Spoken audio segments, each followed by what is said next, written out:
এইমাত্র পাওয়া মালয়েশিয়ায় আনোয়ার ইব্রাহিমের পদত্যাগের দাবিতে বিক্ষোভ। বিস্তারিত জানতে ভিডিওটির শেষ পর্যন্ত দেখুন। ডেমি নেগারা নামের একটি দল মালয়েশিয়ার প্রধানমন্ত্রীর সরকারি বাসভবন শেরি পেরদানা কমপ্লেক্সের কাছে একটি গাড়ি পার্কে ডেমো রাকাত লাওয়ান আনোয়ার অর্থাৎ আনোয়ারের বিরুদ্ধে জনগণের সমাবেশ নামে বিক্ষোভ সমাবেশ করেছে। দেশটির প্রায় সবকয়টি গণমাধ্যম জানিয়েছে, কালো পোশাক পরিহিত প্রায় ১০০ জন বিক্ষোভকারীর বেশিরভাগই মালয়। তাদের দাবি পূরণ না হলে আনোয়ারের নির্বাচনী এলাকা তাম্বুন, পেরাক রাজ্যে ৩০ দিনের মধ্যে আরেকটি বিক্ষোভের আয়োজন করার প্রতিশ্রুতি দিয়েছেন তারা। এদিকে এ ঘটনার দিকে নজর রাখছে মালয়েশিয়ার পুলিশ এবং ডিএস জানিয়েছে। আনোয়ার বিরোধী সমাবেশের সংগঠক ও ব্যক্তিদের ধরতে পুলিশ তৎপর রয়েছে।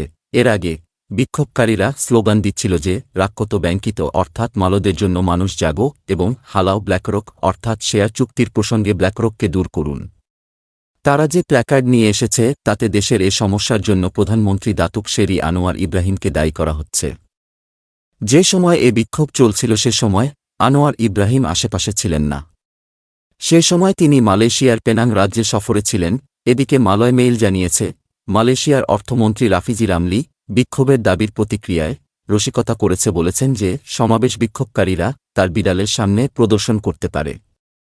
কেন এ বিক্ষোভ করছে তারা এ প্রশ্নের জবাবে বিক্ষোভকারীরা জানিয়েছে, আনোয়ারের সরকার ১৮ মাস ক্ষমতায় থাকার পরে জনসাধারণের সেবা দিতে ব্যর্থ হয়েছে।